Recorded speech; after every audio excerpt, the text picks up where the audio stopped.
করতে বলেছে। জি হ্যাঁ, শুনে রেখে দিন, সাহাবায়ে কেরাম হুজুরগণ জয়ী হয়েছেন, তারা আনন্দ করবেন, খুশি করবেন।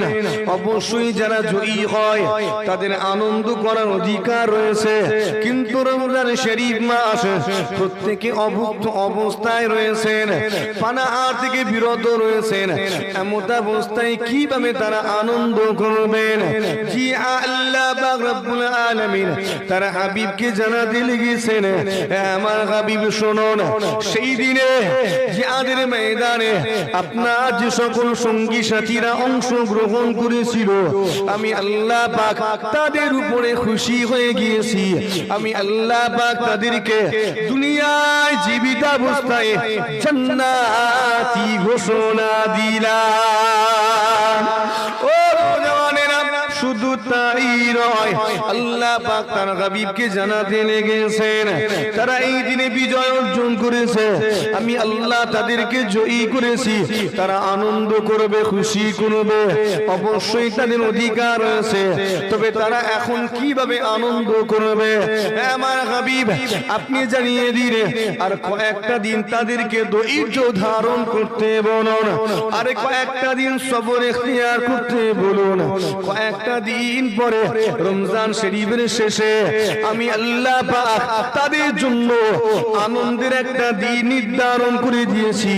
সেই দিনে আপনার সঙ্গী সাথীরা আনন্দ উৎসব করবে। এই আনন্দের দিনটা হলো ঈদের। তোমরা এই দিন আনন্দ করো, খুশি করো। জি হ্যাঁ, ঈদ হলো আনন্দের দিন, খুশির দিন। কিন্তু কার জন্য আনন্দের জানেন? যে ব্যক্তিটা রমজান শরীফ মাসে সাহরি করলো, ঈদ হলো তার জন্য আনন্দের।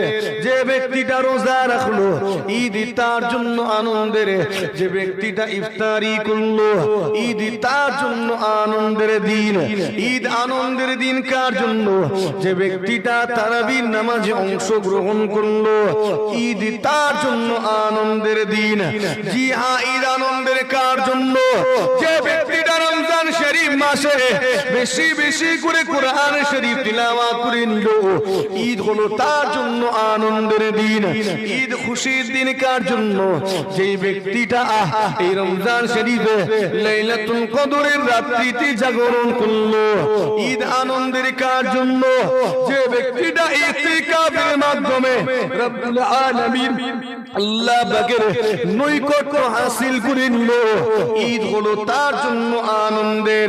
ঈদ খুশির দিন কার জন্য? যে ব্যক্তিটা সাদাকায়ে ফিতর আদায় করে নিল, ঈদ হলো তার জন্য আনন্দের। এবারে আপনি নিজের বুকে একটু হাত রাখুন, একটু নিজেকে প্রশ্ন করুন, জিজ্ঞাসা করুন, আপনি ঈদের দিনে আনন্দ করার অধিকারটা রাখেন তো? যে ঈদ কার জন্য খুশি? যে সেহরি করেছে, যে রোজা রেখেছে। আপনি রেখেছেন না? দিনের বেলা খেয়ে খেয়ে বাড়ি বেরিয়েছেন। আপনি তারাবি নামাজে অংশগ্রহণ করেছেন। এমনও অনেক যুবক আছে, অনেক বৃদ্ধও রয়েছে, এই দীর্ঘ একটা মাস একবারও তারাবি পড়েনি। এরকম আছে না নেই? কথা বলে না কেন? হ্যাঁ, আইপিএল এ খেলা দেখতে ব্যস্ত, একটা মাস চলে গেল, এক রাকাতও তারাবি পড়েনি। এটা বড় দুঃখের যে মানুষটা রমজান শরীফ মাস পেল, অথচ নেকি সঞ্চয় করে নিতে পারলো না। ওই মানুষটার মতো কপাল ফাটার কেউ নেই। কথা ঠিক না বল? হতভাগা আর কেউ নেই। লাইলাতুল কদরের মতো রাত হেলায় পার করে দিয়েছে। এমন একটা রাত যে রাত্রিতে ইবাদত করলে 1000 মাসের চেয়েও বেশি নেকি পাওয়া যায়। একবার জোরে হয় না সুবহান। লাইলাতুল কদরি খায়রুম মিন আলফি শাহর। আল্লাহর কুরআন জানিয়েছে, আল্লাহ জানিয়েছেন এই লাইলাতুল কদরের রাত এমন একটা রাত যেটা 1000 মাসের চেয়েও সেরা। এমনি অন্যান্য নবীগণ আমার নবীর উম্মত হওয়ার জন্য লালায়িত ছিলেন না, এমনি নয়। প্রত্যেকটা নবী এই দোয়া চেয়েছেন, আল্লাহ আমাকে নবী না করে, রাসূল না করে, পয়গম্বর না করে যদি আখেরি জামানার নবীর উম্মত করতেন তাহলে নিজেকে ধন্য মনে করতাম। কেন? অনেকগুলো কারণ, তার মধ্যে একটা হলো এরা এক রাতে ইবাদত করে 1000 মাসের চেয়েও বেশি নেকি সঞ্চয় করে। জোরে হয় না সুবহানাল্লাহ। এটা অন্যান্য নবীকেও দেওয়া হয়নি, তাদের উম্মতকেও দেওয়া হয়নি। আল্লাহ এটা আখেরি নবীকে তার উম্মতকে দিয়েছেন, শেষ নবীকে দিয়েছেন। আমরা সেটা হেলাই পার করেছি। ইতিকাফের মতো গুরুত্বপূর্ণ ইবাদত আস্তে আস্তে আমাদের কাছ থেকে গুরুত্ব হারিয়ে ফেলছে। এখানে ইতিকাফ নেওয়া হয়েছে, কেউ নিয়েছে? যে আলহামদুলিল্লাহ। ইতিকাফ কিছু কিছু জায়গায় তো জানি না ওটা খাওয়ার জিনিস না মাখার জিনিস। ইতিকাফটা কি জিনিস? মুখের দিকে তাকাচ্ছে এরকম করে, কি বলতো, কি বলছে বলছে, এই তো অবস্থা। অনেকে জানি ইতিকাফ মহল্লার অন্তত একজনকে নিতেই হবে। যদি একজনও না নেয় পুরো মহল্লাবাসী দায়ী হবে, ধরা পড়বে। ঠিক না বলি? প্রত্যেকে আল্লাহর কাছে ধরা পড়বে, গুনাহগার হবে। তো এই জন্য মহল্লার অন্তত একজনকেও নিতেই হবে। পুরুষরা ইতিকাফ নেবেন মসজিদে, আর মহিলারা বাড়িতে। তো এদিকে খেয়াল রাখবেন। ঈদ আনন্দের কার জন্য? যে ব্যক্তিটা সাদাকায়ে ফিতর আদায় করলো। ফিতরা দিতে হবে না, হবে নি? প্রত্যেকটা ব্যক্তির জন্য। ঈদের আগে যে বাচ্চাটি ভূমিষ্ঠ হয়েছে, একদিনের বাচ্চা, তার জন্য কিন্তু ফিতরা। ঠিক না বলি? প্রত্যেকের জন্য ফিতরা। এখন ফিতরা নিয়ে আলোচনা অন্যদিক ঘুরে যাবে, বেড়ে যাবে। সংক্ষেপ করি, বিভিন্ন জায়গা থেকে অ্যানাউন্স করা হচ্ছে। কেউ বলছেন ফিতরা 70, কেউ বলছেন 60, কেউ 65। ঠিক না বলি? আপনারা জিজ্ঞেস করেন আবার ফিতরা এবারে কত হয়েছে হুজুর? কেন আপনি জিজ্ঞেস করবেন কেন? মূল বিষয়টা জেনে নেন, আপনি নিজেই বুঝতে পারবেন। বলা হয়েছে প্রধান খাদ্য ধরে তুমি হিসাব করবে 1 কেজি 660 গ্রাম, অথবা কেউ বলেছেন 1 কেজি 662 গ্রাম ওজন করবেন। এটার মূল্য যত, সেই মূল্যটা দিয়ে দেবেন। হয় খাদ্যটা দেবেন অথবা মূল্যটা দেবেন। কি দেবেন? খাজুর, গম, চাল, এগুলো ধরে হিসাব করবেন। 1 কেজি 662 গ্রাম খাজুরের যে মূল্য, সেটা আপনি পরিশোধ করলেই হয়ে যায়। 1 কেজি 662 গ্রাম চাল দিলে হয়ে যায়। কথা বুঝছেন না? বা তার মূল্যটা আপনার এক এক এলাকায় এক এক রকমের ফিতরা হবে। আপনার এখানে ফিতরা আলাদা। এই একই গ্রামের সব মানুষের ফিতরা একরকম হবে না। কেননা কোনো মানুষ সারা বছর দেরাদুন চালের ভাত খায়, আর কেউ খায় মোটা চালের ভাত। ভালো করে বুঝবেন, দুটো মানুষের ফিতরা এক হবে না। আপনি সারা বছর সরু চালের ভাত খাবেন, আর ফিতরা দেওয়ার সময় মোটা চাল ধরে হিসাব করবেন, এটা তো হতে পারে না। কথা বুঝাতে পারছি কি আপনাকে? সারা বছর যাদের প্রধান খাদ্য খাজুর, 1600 টাকা কেজি খাজুর খাচ্ছে, আর ফিতরা দেওয়ার সময় 150 টাকা কেজি ধরে খাজুর কিনে দিচ্ছে, হবে তো নাকি? একটু হা না কিছু বলেন তো। আপনি যেটা খাচ্ছেন সেটা ধরে দেন, আপনার প্রধান খাদ্য যেটা। তো এই জন্য এই যে অ্যানাউন্স করা হয় বিভিন্ন জায়গা থেকে, আমি এটার অতটা পক্ষপাতী নয়। কেননা এক একটা মানুষের ফিতরা এক এক রকম হবে। যে দামি চাল খাচ্ছে তার ফিতরা বেশি হবে, যে কমা চাল খাচ্ছে তার ফিতরা কম হবে, যে দামি খাজুর খাচ্ছে তার ফিতরা বেশি। কথা ঠিক না বল? কিন্তু আমরা সারা সপ্তাহ হিসাব সবাইকে গমের আওতায় নিয়ে চলে এসেছি। সবাইকে, মানে ধনী মানুষ ওই গম দেখে দিচ্ছেন, আর গরিব মানুষটাও গম দেখে দিচ্ছেন, সব এক।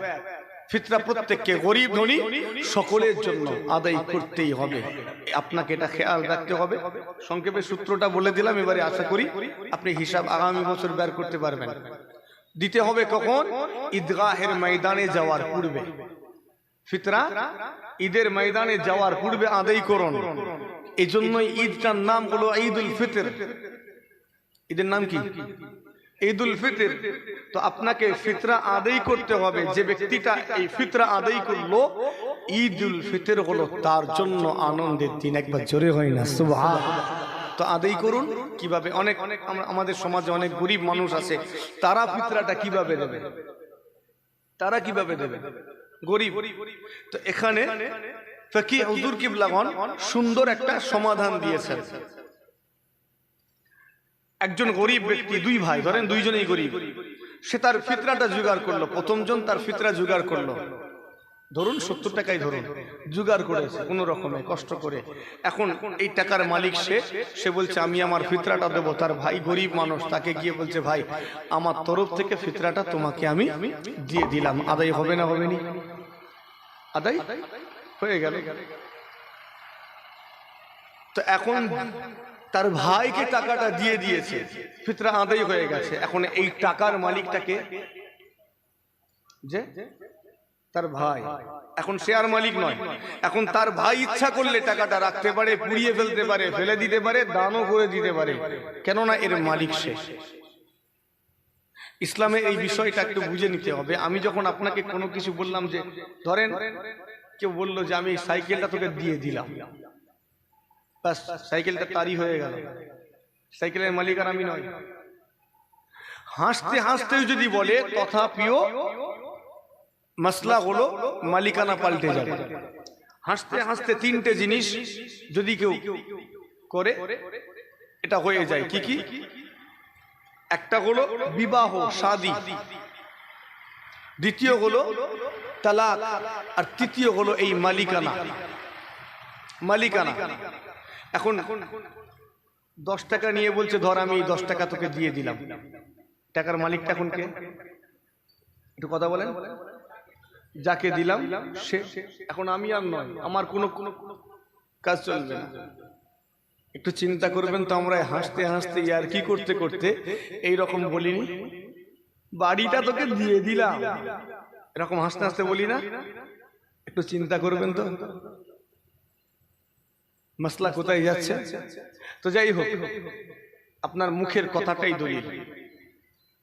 কাগজপত্রে লিখতে হবে এটা নয়, বিশ্বাসের মতো হতে হবে। এখন তো বিশ্বাস উঠে গেছে, ঠিক না বল? যার কারণে কাগজপত্রের দরকার পড়ছে। চলেন যেটা বলছিলাম, তো এখন এই টাকার মালিক দ্বিতীয় জন ফিতরা নিয়েছে। এখন এই ব্যক্তিটাও গরিব, কি করবে? টাকাটা নিল, যেহেতু সে মালিক, বলছে ভাই এখন তো এই টাকার মালিক আমি গরিব, কোথায় পাবো?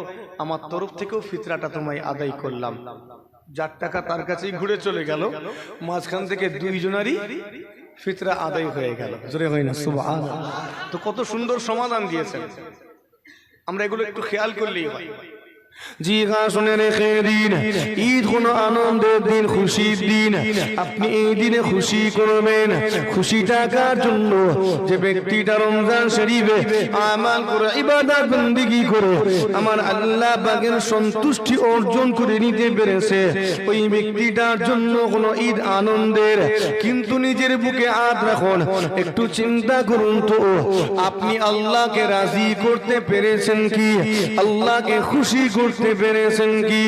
ও জওয়ানেরা, জি আসলে রেখে দিন, এই ঈদের দিনে বলি, জি হ্যাঁ ঈদের দিনে আমিরুল মুমিনিন খলিফাতুল মুসলিমিন হযরত ওমর ফারুক রাদিয়াল্লাহু তাআলা আনহু ঈদের নামাজ আদায় করে ঝরঝর করে কাঁদতে লেগেছেন, চোখের পানি ছেড়ে দিয়েছেন, অশ্রু বিসর্জন করতে লেগেছেন। অন্যান্য কয়েকজন সাহাবা হুজুর দেখতে পেয়ে গিয়েছে, আরে কি ব্যাপার, আজকে আনন্দের দিনে, আজকে খুশির দিনে আমিরুল মুমিনিন কেন কাঁদেন? জি আল্লাহ যাকে সমস্ত মুসলিম জাহানের আমির করেছেন, নেতা করেছেন, সেই আমিরুল মুমিনিনের কথা বলে যাচ্ছি। খলিফাতুল মুসলিমিন হযরত ওমর ফারুক, আল্লাহ যাকে জলিলুল কদর করেছেন, আল্লাহ যাকে দুনিয়া জমিনে হায়াতে থাকা অবস্থায় জান্নাতি ঘোষণা দিয়েছেন, সেই আমিরুল মুমিনিন খলিফাতুল মুসলিমিন আজকে আনন্দের দিনে কেন কাঁদেন, খুশির দিনে এমন ভাবে কেন চোখের পানি ফেলেন? সাহাবা হুজুরগণকে জিজ্ঞাসা করেন, ও আমিরুল মুমিনিন, ও খলিফাতুল মুসলিমিন, আপনি এইভাবে চোখের পানি কেন বিসর্জন দেন? জি আসুনে রেখে দিন, সেই দিনে আমার ওমরে ফারুক রাদিয়াল্লাহু তাআলা আনহু কি জবাব দিয়েছিলেন? আমার নবী সাহাবা ইকরাম গণেরা, আমার নবী সঙ্গী সাথীরা, তোমরা আজকে দিনে আমাকে জিজ্ঞাসা করেছো আমি আজকে দিনে চোখের পানি কেন ফেলি, আমার চোখ দিয়ে কেন পানি গড়ায়? আমার নবী সঙ্গী সাথীরা শোনো, আমি ওমর আজকে দিনে কেন কাঁদি জানো? কেননা আমি ওমর আমার জানা নাই, আমার যে আমালগুলো করেছি এই আমালগুলোর অবস্থাটা কি আমি জানি না। রমজান শরীফে যে ব্যক্তিটা সেহরি করলো আজকে আনন্দ করার অধিকার রয়েছে তার, যে ব্যক্তিটা রোজা রাখলো আজকে সে আনন্দ করতে পারে। জি ঈদ আনন্দ কার জন্য? যে ব্যক্তিটা তারাবির নামাজ আদায় করেছে আজকে সে আনন্দ করবে। যে ব্যক্তিটা কুরআন শরীফ তিলাওয়াত করেছে আজকে সে আনন্দ করবে। যে তারাবি বলেছে, ইতিকাফ নিয়েছে, সাদাকায়ে ফিতর আদায় করেছে আজকে ঈদের দিন তার জন্য আনন্দের। ও নবী সঙ্গী সাথীরা, আমি ওমর দীর্ঘ একটা মাস ধরে আমাল করেছি, ইবাদত করেছি, কিন্তু আমি ওমর জানি না এই আমাল ইবাদত গুলো আমার আল্লাহ পাকের দরবারে কবুল হয়েছে কিনা। আমি জানি না আমার নামাজ আল্লাহ পছন্দ করেছেন কিনা, আমার রোজা আল্লাহ পছন্দ করেছেন কিনা। আমার নবী সঙ্গী সাথীরা, আমি ওমর কেন কাঁদি জানো? হাশরের ময়দানে বিচারের দিনে আমার আল্লাহ যদি আমাকে বলেন, ওরে ওমর তোমার সাহরি আমার পছন্দ হয়নি, তোমার রোজা আমার পছন্দ হয়নি, তোমার তারাবি আমার পছন্দ হয়নি, তোমার ইতিকাফ আমার পছন্দ হয়নি, ওরে ওমর তোমার ইতিকাফ, তোমার লাইলাতুল কদর আমার পছন্দ হয়নি, সাদাকায়ে ফিতর আমার পছন্দ হয়নি। ও নবী সঙ্গী সাথীরা, একবার কি বলতে পারো সেই দিনে আমি ওমর আমার কি অবস্থা হবে? আমি ওমর আমার কি দুর্দশা হবে, আমার কি পরিণতি হবে? সেজন্য আজকে দিনে আমি ওমর আমার চোখের পানি ছেড়ে দিয়ে আল্লাহর কাছে কাঁদি। মুসলমানের ছেলেরা একটু খেয়াল করুন, আল্লাহ যাকে দুনিয়ায় জীবিত অবস্থায় জান্নাতি বলে ঘোষণা করে দিয়েছেন, সেই ওমর যদি ওই আনন্দের দিনে চোখের পানি ছেড়ে দিয়ে কাঁদেন, তাহলে আপনার আমার কি অবস্থা হওয়া দরকার? এদিন আপনি আমি তাহলে কি করা দরকার? আপনি আমি হই হুল্লোড়ে ব্যস্ত, আপনি আমি আনন্দ করি, হই হুল্লোড়ে ব্যস্ত হয়ে যায়, গান বাজনা নিয়ে অনেকে মত্ত হয়ে যায়। জি এই দিনের লাস্ট মিনিটের কেনাকাটা করতে অনেকে ব্যস্ত, অনেকে সেলুনে লাইন দিয়ে দাঁড়িয়ে থাকে। জি এই রাত্রিতে অনেকে নানান রকমের কাজে ব্যস্ত হয়ে যায়। একটু চিন্তা করুন নিজের পূর্বপুরুষদের কথা, নিজের আব্বার কথা, আম্মার কথা, দাদুর কথা, দাদির কথা, বংশীয় পূর্বপুরুষগুলোর কথা। আজকে চাঁদ রাত আনন্দ করি, খুশি করি। আজকে আমি কত সুন্দর সবাইকে নিয়ে আনন্দ উল্লাসে মেতে গিয়েছি, কিন্তু আমার আব্বার কি অবস্থা, আমার দাদুর কি অবস্থা? কেননা একটা মাস রমজান শরীফের খাতিরে আল্লাহ তাদের কবরের আযাবটাকে মাফ করে দিয়েছিলেন। তাদের কবরের আযাব মাফ করে আল্লাহ তাদেরকে জান্নাত নসিব করেছিলেন। এখন রমজান শরীফটা চলে যাচ্ছে, তাদের কি অবস্থা হবে? আল্লাহ তাদেরকে পুনরায় জাহান্নামের আগুনে নিক্ষেপ করবেন না তো? পুনরায় তাদের প্রতি জাহান্নামের শাস্তি চালু হয়ে যাবে না তো? আপনার আমার পূর্বপুরুষদের কথা একটু চিন্তা করুন। এই এক মাস তো আনন্দে ছিল, জাহান্নাম তো বন্ধ, কথা ঠিক না বল? শাস্তি আরামে আছে, কিন্তু যখন রোজা চলে যাবে আবার তো শুরু হচ্ছে 11 মাস, তাদের কি অবস্থা? মুসলমানের ছেলেরা, নওজওয়ানেরা, তরুণেরা, একটু নিজেকে পরিবর্তন করুন, হেদায়েতের পথে ফিরে আসুন। আল্লাহ আমাদেরকে একটা মাস নেকির মজলিসে রেখেছিলেন। আল্লাহ আমাকে আপনাকে একটা মাস নেকির পরিবেশে রেখেছিলেন। আল্লাহ পাকের কাছে দোয়া চাই, আগামী 11টা মাস আল্লাহ যেন আমাদেরকে এই রকম নেকির মহলে রাখেন, নেকির পরিবেশে রাখেন। দীর্ঘ একটা মাস ধরে যে নেকির অভ্যাস তৈরি করেছেন, এই অভ্যাসটা যেন হারিয়ে না যায়। কথা ঠিক না বল? এটা যেন হারিয়ে না যায়, এটা ধরে রাখতে হবে। যদি ধরে রাখতে পারি আল্লাহ আমাদের সফল করবেন। জোরে হয় না সুবহানাল্লাহ? আর একটু জোরে হয় না? আর যদি হারিয়ে ফেলি ঠিকানা কিন্তু আলাদা হবে। একবার দুরূদ শরীফ, আল্লাহুম্মা সাল্লি আলা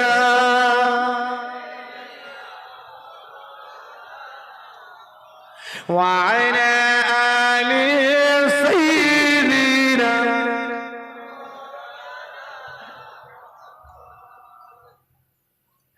এসো এক জামাতে ঈদগাহেতে নামাজি পড়ি ভাই,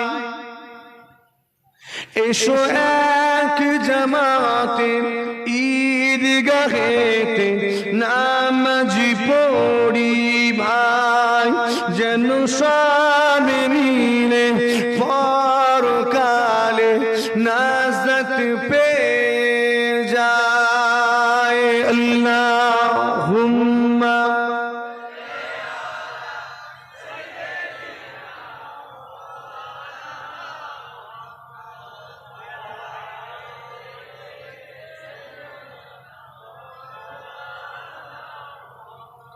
এসো এক জামাতে ঈদগাহেতে নামাজি পড়ি ভাই, এসো এক জামাতে ঈদগাহেতে নামাজি পড়ি ভাই, যেন সব মিলে পরকালে নাজাত পেয়ে যায়।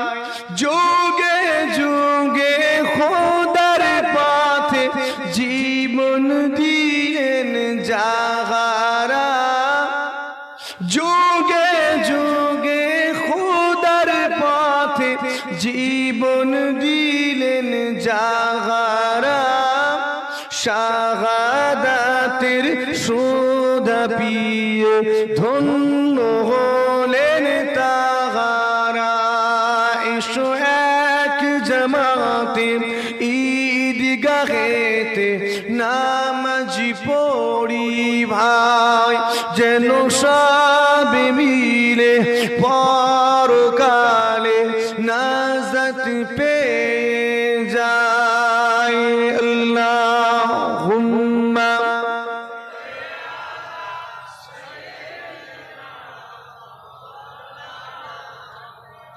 وعلى آل سيدنا। আমার দিনদার ইমানদার ভাই, নেককার আল্লাহওয়ালা পরহেজগার মুমিন মুসলমান ভাই, চলে নিজেকে মজবুত করুন। দীর্ঘ একটা মাস আমরা ছিলাম নেকির পরিবেশে, এই নেকির পরিবেশটাকে বজায় রাখেন। আল্লাহ আমাদের নেকির মহলে নেকির পরিবেশে রাখেন। বলি আল্লাহুম্মা আমিন। জোরে বলিন আল্লাহুম্মা আমিন। এই নেকির মহলটা যদি কায়েম রাখতে পারি তাহলে আপনার আমার জন্য কি ভালো, আর সেই মহল কায়েম রাখতে যারা সাহায্য করবেন তাদের জন্যও তো ভালো নাকি? হ্যাঁ, এই কথাই বলছি। আজকের এই ক্ষণস্থায়ী জান্নাতের বাগান কায়েম হয়েছে, নেকির মাহফিল আল্লাহ কায়েম করিয়েছেন। যারা যারা মেহনত করে কায়েম করেছে এদের কিছু ফায়দা আছে যে? অবশ্যই আছে। যারা দান ধ্যান করেছেন, সাহায্য করেছেন, তাদের কিছু লাভ নেই?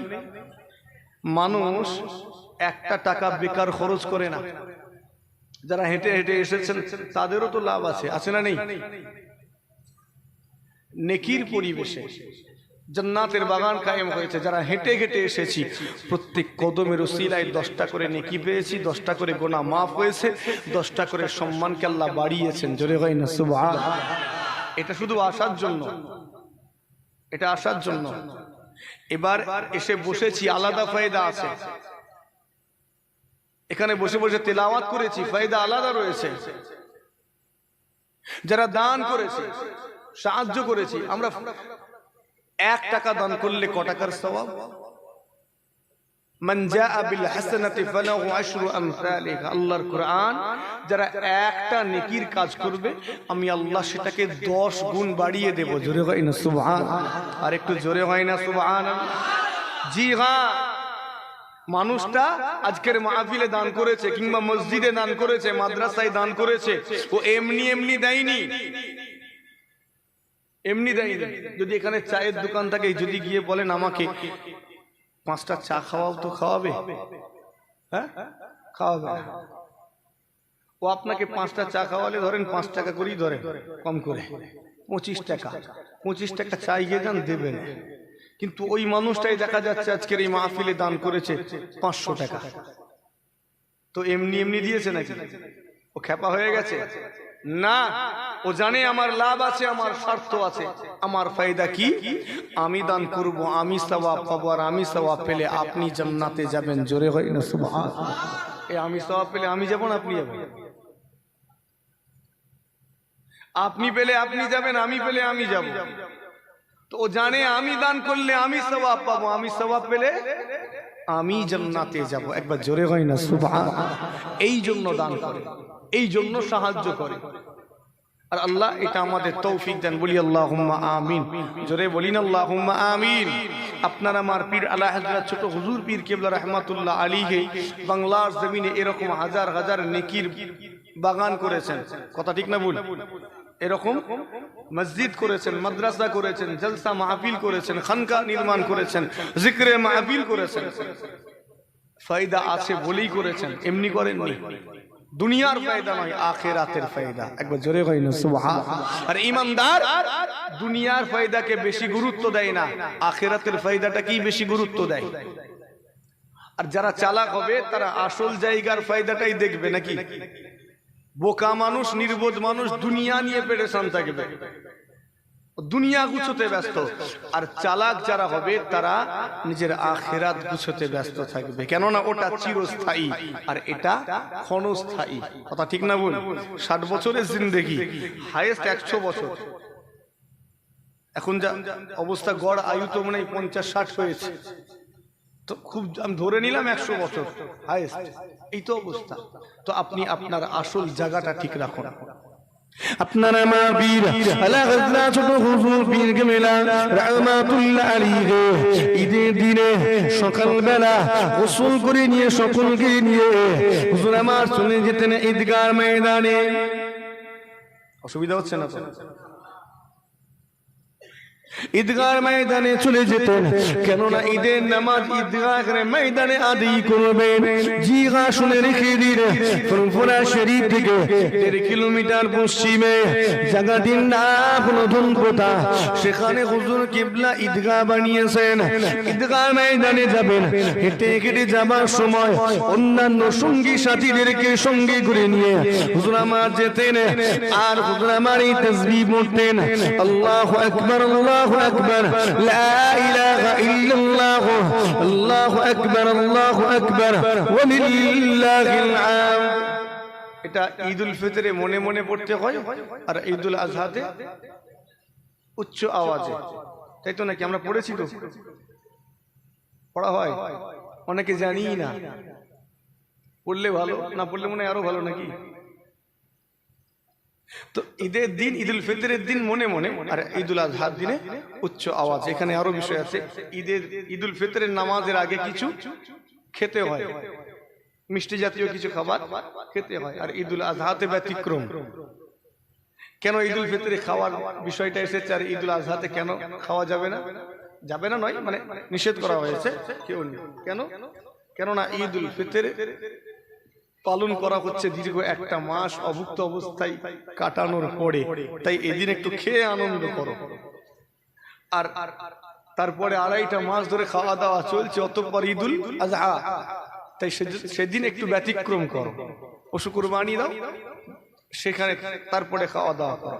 এটাই জি হ্যাঁ, শুনে রেখে দিন তুমকোদা জঙ্গল ছিল, সেখানে ঈদগাহ নির্মাণ হলো। হুজুর কিবলা সেই ঈদগাহের ময়দানে গিয়ে নামাজ আদায় করতেন। এই ঈদগাহ জি হ্যাঁ, যেখানে ছোট হুজুর কিবলা দীর্ঘ 18টা বছর ধরে ইবাদত বন্দেগী করেছেন। আপনার জানা রয়েছে যেখানে মুজাদ্দিদিস জামান দাদা হুজুর পীর কিবলা রহমাতুল্লাহ আলাইহি দীর্ঘ 22টা বছর ধরে ইবাদত বন্দেগী করেছেন। জি আসলে রেখে দিন সেই ঈদগাহ ময়দানে হুজুর কিবলা যাবেন, ঈদের নামাজ আদায় করবেন। এই ঈদগাহ আপনার আমার পীর আলা হযরত ছোট হুজুর পীর কিবলা রহমাতুল্লাহ আলাইহি জীবনের 18টা বছর সেখানে ইবাদত বন্দেগী করেছেন। হুজুর রাত্রি বেলা চলে যেতেন টুক টুক টুক টুক করে হেঁটে হেঁটে সেই ধনকোতা জঙ্গলে সারাটা রাত্রি ধরে ইবাদত বন্দেগী করতেন। আল্লাহ পাকের ইবাদতে মশগুল হয়ে যেতেন। জি হ্যাঁ, এক রাত্রির ঘটনা বর্ণনা করে যায়।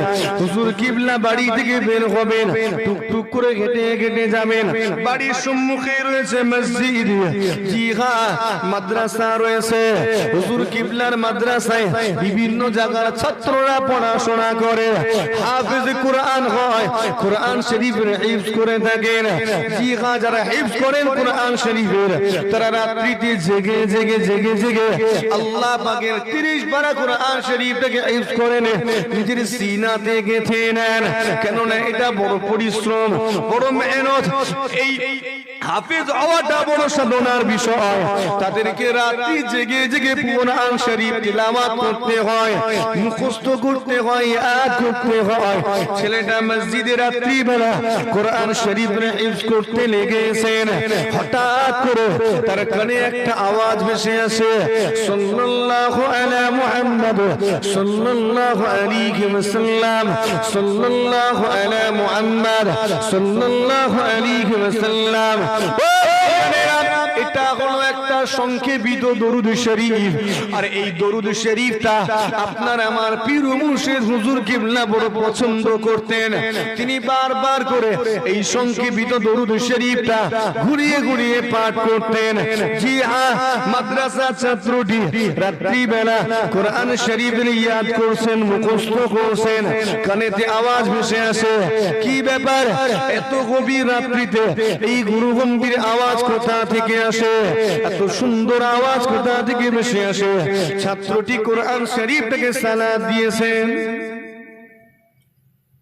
কোরআন শরীফটাকে সালাত দিয়ে বন্ধ করে এবারে টুক করে একটা থামের আড়ালে লুকিয়ে বলেছেন। থামের আড়ালে লুকিয়ে দেখতে চান এই আওয়াজটা কোথা থেকে আসে।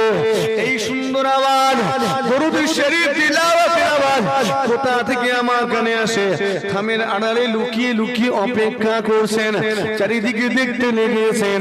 ছাত্রটি নিজে বর্ণনা করেন, রাত্রি বেলা আমি থামের আড়ালে লুকিয়ে লুকিয়ে দেখতে লেগেছি আমার পীর আলা হযরত জুলফিকার আলী সিদ্দিকী ছোট হুজুর পীর কিবলা রহমাতুল্লাহ আলাইহি রাত্রি বেলা ধনকোতা জঙ্গলে যাবেন।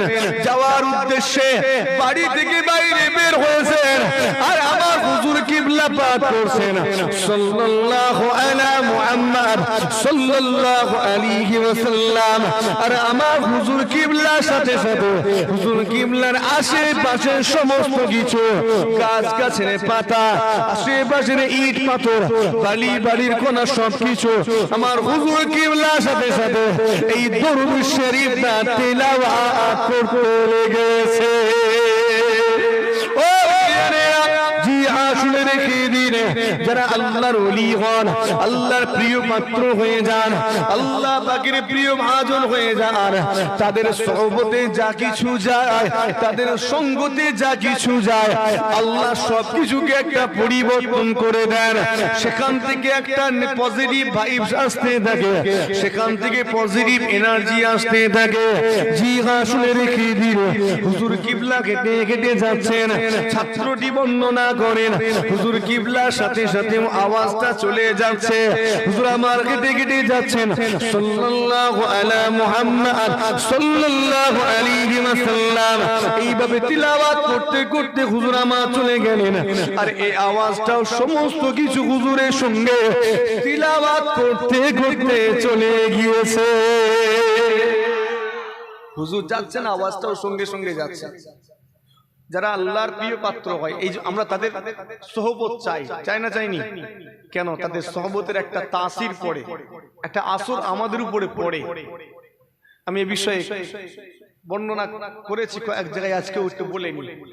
তাদের আশপাশে যা কিছু থাকে সেখান থেকে একটা পজিটিভ ভাইবস আসে, পজিটিভ এনার্জি আসে। যেমন, এটা আমার কথা বলছি না, গবেষণার কথা বলছি। রিসার্চ করা হয়েছে, জমিতে ধান লাগিয়ে দু জায়গায় ধান লাগানো হয়েছে, আর এক জায়গায় কোরআন শরীফ তেলাওয়াত হচ্ছে। আমি বানিয়ে বলছি না,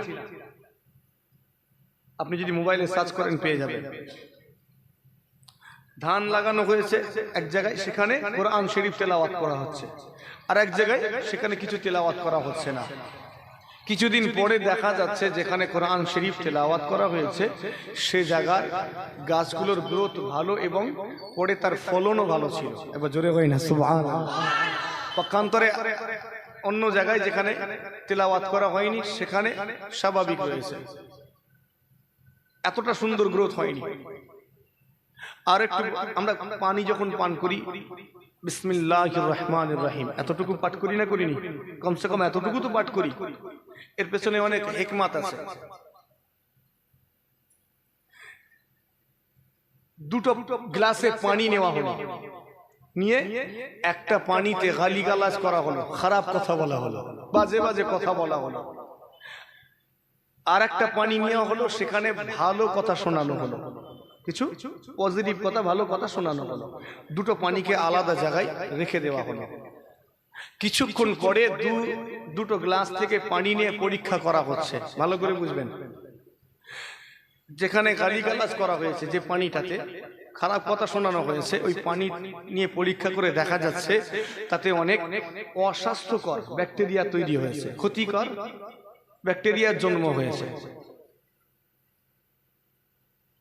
আর যে পানিটাতে ভালো কথা শোনানো হয়েছিল, ওই পানিটা পরীক্ষা করে দেখা যাচ্ছে কিছুক্ষণ পরে তাতে অনেক স্বাস্থ্যকর ব্যাকটেরিয়া, ভালো উপকারী ব্যাকটেরিয়ার জন্ম হয়েছে। কথাটা বোঝাতে পারছি কি আপনাকে? আপনি যখন বিসমিল্লাহির রহমানির রহিম পড়ে খাচ্ছেন, তখন এই পানিটার মধ্যে এই তেলাওয়াতের একটা আসর পড়ে। একবার জোরে হয় না সুবহানাল্লাহ। একটা তাসির পড়ে। কেউ অসুস্থ হয়েছে, তেলাওয়াত করে ফুঁক দেওয়া হয়, আল্লাহ শিফা দেন না দেননি? হ্যাঁ, এই তেলাওয়াতের খাতিরে আল্লাহ শিফা দেন। একবার জোরে হয় না সুবহানাল্লাহ। একটা পজিটিভ ভাইবস আসে। একটা মানুষ নোংরা কাজ করত, চুরি করত, ডাকাতি করত, কিন্তু সেই মানুষটা আল্লাহর নেক বান্দাদের সোহবতে যাওয়ার পরে আল্লাহ পরিবর্তন করেন না করেননি? হ্যাঁ, এটা হলো সোহবতের তাসির। একবার জোরে হয় না সুবহানাল্লাহ। জি হ্যাঁ, শুনে রেখে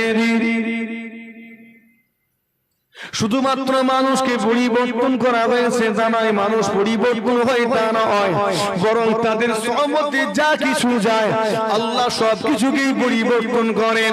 ও নওজওয়ানেরা, তরুণেরা, একটু খেয়াল করে শুনে রেখে আপনারা আমার পীর আলা হযরত নওয়াজ হুজুর পীর কিবলা রাহমাতুল্লাহ আলাইহি যে জায়গাটায় বসতেন দায়রা শরীফে, অনেকেই হয়তো জানেন দায়রা শরীফে যে জায়গাটায় বসে হুজুর আমার মানুষকে সবক দিতেন, মানুষকে ইলমে তাসাউফের শিক্ষা দিতেন, ইলমে তরিকাত, ইলমে হাকিকাত, ইলমে মারিফাতের নিয়ামত দান করতেন, মানুষকে ইলমে বাতিনের ফায়েজ দিতেন।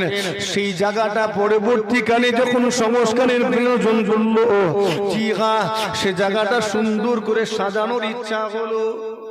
অনেক সময় যায় না, বাপ একটা জায়গায় একটা ঘর করেছে, ছেলের ইচ্ছা যায় না যে ঘরটা সুন্দর করব? যায় না? যায়নি? খড়ের ছাউনি, বাঁশ দিয়ে মাটির দেওয়াল, তো ছেলে বলছে আব্বা এই জায়গায় বসে আমি একটু সুন্দর করব, একটু টাইলস লাগাবো, মার্বেল বসাবো।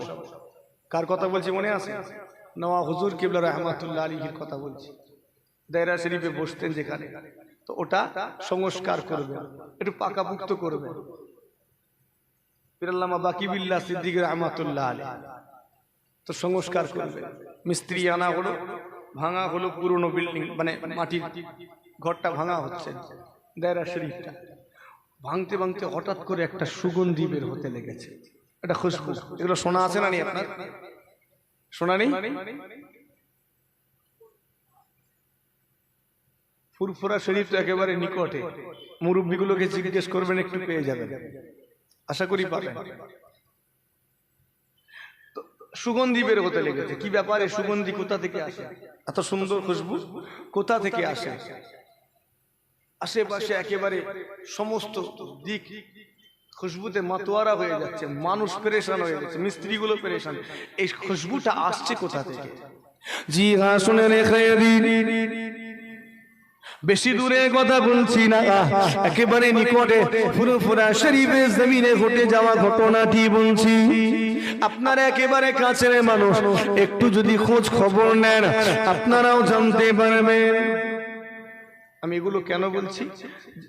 আল্লাহর ওলিদের সোহবতে, আল্লাহর নেক বান্দাদের সোহবতে যেগুলো যায় আল্লাহ পরিবর্তন করে। যেমন গত পরশুদিন না শামসুন্দরপুরে ছিলাম, ওখানে দাদা হুজুর কিবলা রহমাতুল্লাহ আলাইহির যে তক্তপোষে বসেছিলেন, তক্তপোষটা আজও তারা রেখে দিয়েছে।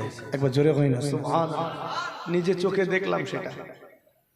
বেশি দূর নয়, আপনার আমতা থানার অন্তর্গত দাঁড়াপুর আছে না, দাঁড়াপুর, ওখানে যাবেন মসজিদে মুজাদ্দিদে জামান দাদা হুজুর কিবলা যে আসনে বসেছিলেন, যে চেয়ারে, আজও তারা সেই চেয়ারটাকে সযত্নে রেখে দিয়েছে। একবার জোরে হয় না সুবহানাল্লাহ। আজও রেখেছে। আমি বলার পরে মনে হয় গিয়েছে, আমি ঈদের পরের দিন সেখানে গিয়েছিলাম, তো দেখার পরে ভাইকে বলেছিলাম, তারপরে ভাই আজকে গিয়েছিলেন, ও আবার ভিডিও করেছে, মাশাআল্লাহ, ইউটিউবার মানুষ, উনি ওনার কাজ করছে। তো যদি সুযোগ হয় একবার দেখে আসবেন, কাছেই তো, বেশি দূরে তো নয়। আল্লাহ নিয়ে গিয়েছিলেন, দেখলাম। এর ঘটনাও আছে অনেক, আমি একটা বলি, বাকিটা জেনে নেবেন। মুজাদ্দিদে জামান হুজুর কিবলা যাবেন সে বাড়িতে, বাড়িওয়ালা কোথায় বসতে দিবে? কোথায় না, আমার হুজুর আসবেন, আমার পীর আসবেন, মুজাদ্দিদে জামান আসবেন, তাকে তার জন্য একটা আলাদা আসন বানিয়েছেন, একটা চেয়ার বানিয়েছেন, আর কেউ বসবে না। এটা কেবল হুজুর কিবলা বসবেন। হুজুর কিবলা বসেছেন, তারপরে আজ পর্যন্ত ওই আসনে আর কেউ বসেনি। বাড়িতে সুন্দর করে যত্ন করে রেখে দিয়েছে। পরে 1968 সালে বাড়িটাতে আগুন লেগে যায় কিছু কারণে।